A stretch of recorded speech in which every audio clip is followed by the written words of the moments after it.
Well, hey everyone, welcome to the Bevill Buzz. My name is Cole Richards and I'm the recruiter here at the Fayette Campus and Student Services Specialist. I'm joined today by Dr. Rhonda Bowen, the Nursing Division Chair and instructor here on the Fayette Campus as well. Today we're going to be spotlighting our nursing program college-wide. Thank you so much, Dr. Bowen, for joining us today. Thank you, Cole, for having me. Yes, ma'am. So tell us just a little bit in your own words about our nursing program overall here at Bevill State. Our nursing program at Bevill State is part of the 1+1 curriculum, and so what that means is it affords our students the opportunity to complete both an LPN certificate and an associate degree in nursing here at our institution. So students are able to complete the first 3 semesters.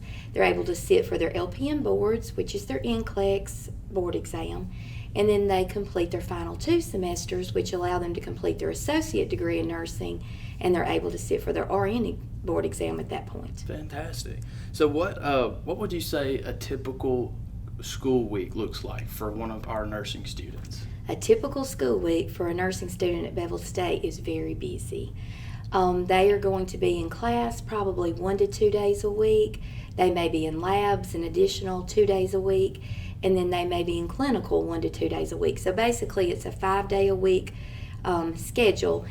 Nursing's a little different too, because we don't just simply have day shift Monday through Friday. Those students also may have an evening clinical, they may have a weekend clinical, so it's not the typical college experience as we're looking at their schedule. Gotcha. Very, very busy for sure. What career options are available for a graduate of our nursing program? Career options are limitless for the students who are graduating. Obviously, they can go to work in a hospital, and then in the hospital setting, they're able to choose different specialties. They can work medical surgical, they can work in surgery, ICUs, they can work mother-baby, nursery. There's so many different options in the hospital. They're also afforded the opportunity to work long-term care, meaning nursing homes, assisted living. They can work home health, hospice, school systems. There's so many different avenues that the student can choose when they do graduate. That's great. That's great. What are other variations or attendance options that might be available with our nursing program as a whole? Okay. At the Fayette campus, we admit 2 times a year. And we have a traditional admission, and then we have an admission that is elongated. And so our fall admission is what we would consider our elongated program. Instead of being 5 semesters, it is a 6-semester program. And a lot of times folks are like, why did you do that? But what happens in the 3rd semester, how it's set up with the state, is the students are to take a 114 class and a 115 class. So that would be 2 nursing classes in 1 semester. Well, the fall admission, that would have the student completing that 3rd semester in the summer term, which is a shortened term at 10 weeks. And so we identified that might be a problem with student success. And so what we opted to do is we offer 1 class in the summer, then we offer 1 class in the fall, and then they finish their final 2 semesters after that. So that's a 6-semester option. Our spring semester is a 5-semester option. Great. So we bring those students in and they complete in 5 semesters. And actually what's kind of neat about it is those students, both the fall semester and spring semester, they merge together and they all graduate at the same time. Fantastic. So say, for example, if somebody has been a long time, maybe paramedic or LPN, Yes. Is it possible for them to come in and pick up where they left off, so to speak, or would we have to start all over? No, those students are eligible for our mobility program. And so what they would do is they would apply to come in mobility. Those students take a course called NUR 209, which is a transition type of course for both the LPN and the medic. And the medic, of course, has to have a degree. They have to have that associate degree. And once they complete 209, then they complete 2 additional semesters. They merge in with our regular group of students, and they will complete NUR 211 and 221, and then they will be eligible for the RN board exam at that point. Fantastic. That's great. And so one last question. How would somebody go about becoming a Bevill State nursing student?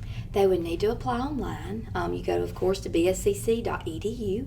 You select programs, you select nursing, and then on the left-hand side it will give you the option of application. And you'll need to watch when applications are due because sometimes they vary from semester to semester. Our admission application deadline has already passed for the spring admission of this year. But we will be having students who will be coming in the fall, and usually that deadline will be somewhere around May 1st.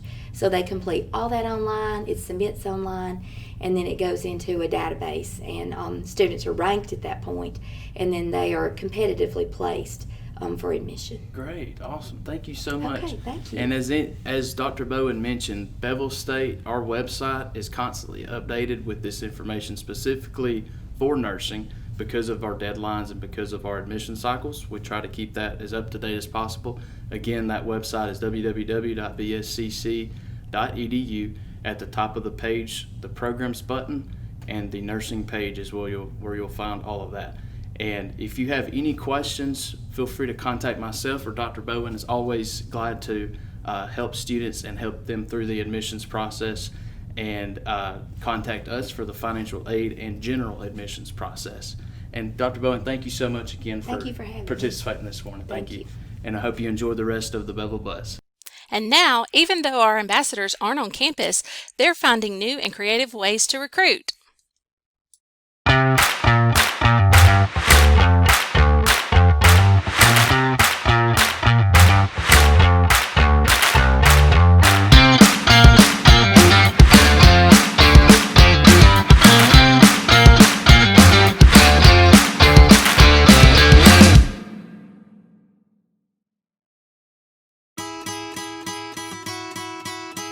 I wouldn't want to be anybody else.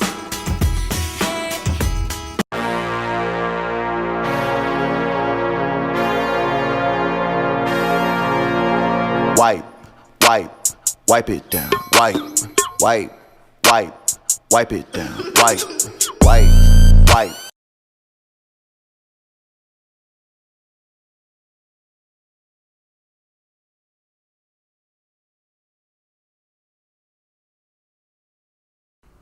Welcome to Bevill State Community College Libraries. Today we're going to explore our online databases. The first step is to go to the Bevill State website, www.bscc.edu. Once you reach this page, scroll to the bottom and click on Library. On the Library page, you'll notice a heading that says Library Quick Links. We're going to start with the Alabama Virtual Library.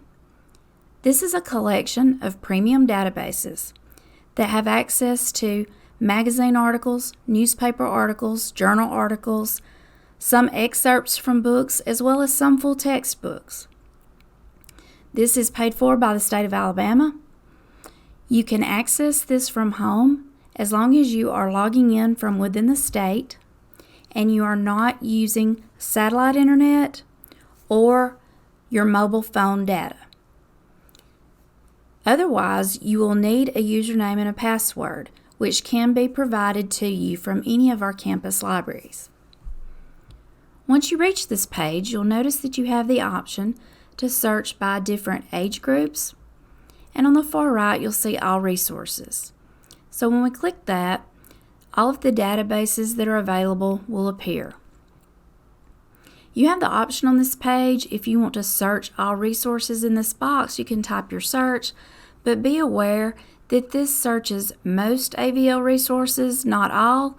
So if you want to make sure that you're searching all, you would have to actually click on Search Additional Resources and search each database individually.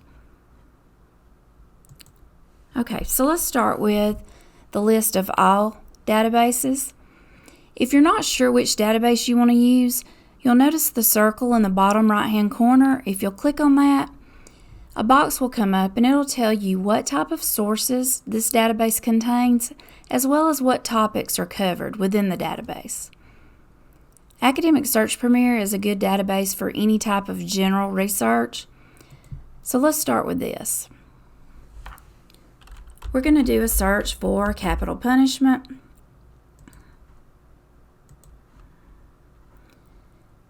And once we do that search, you'll notice that we get 4,120 results.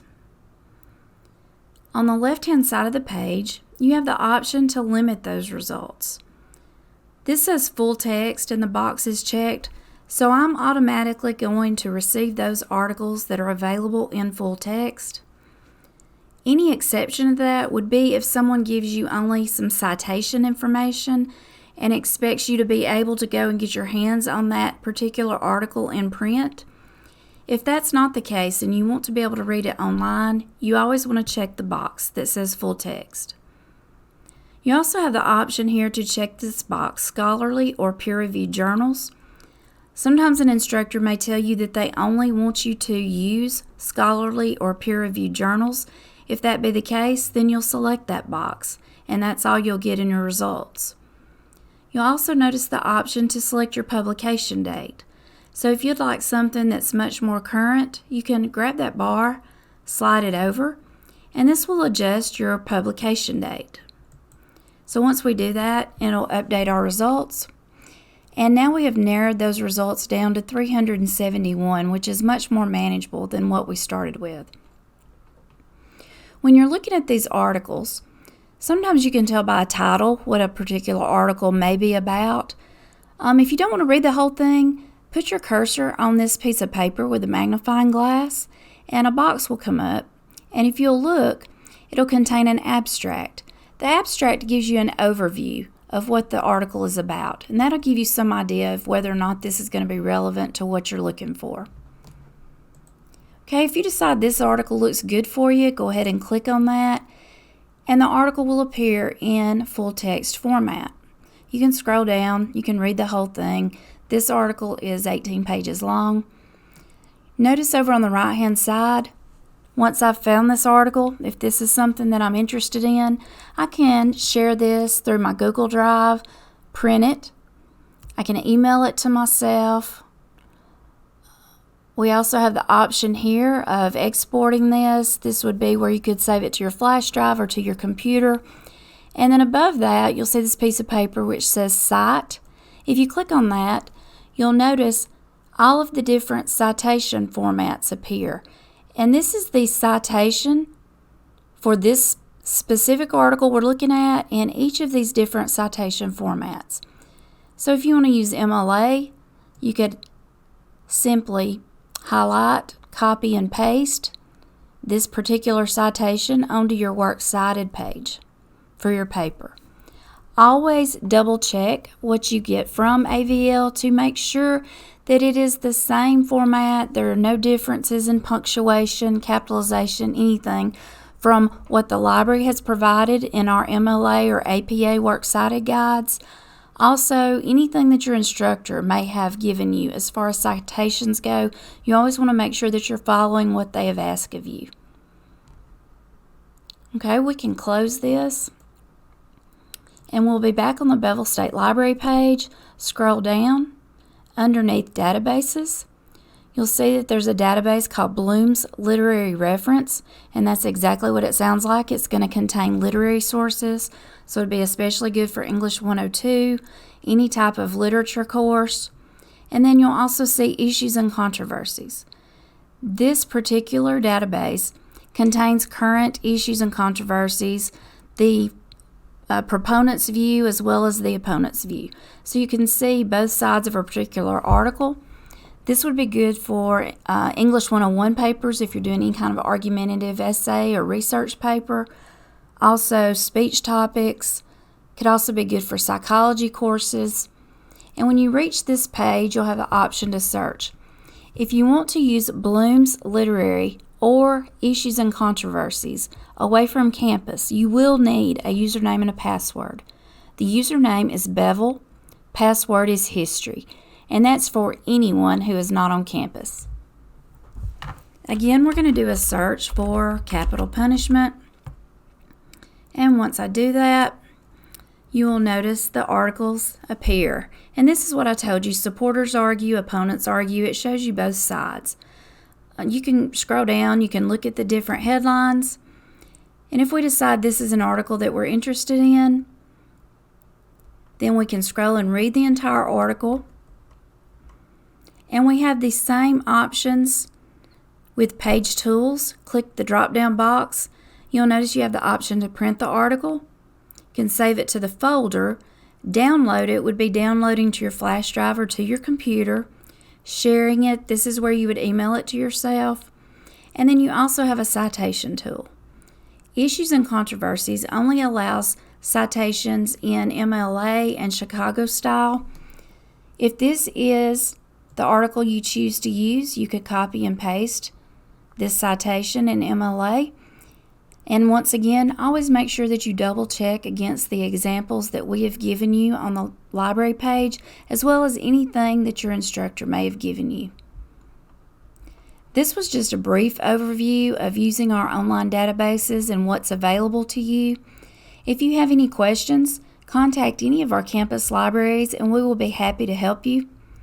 Good luck in all your research and let us know if we can be of assistance.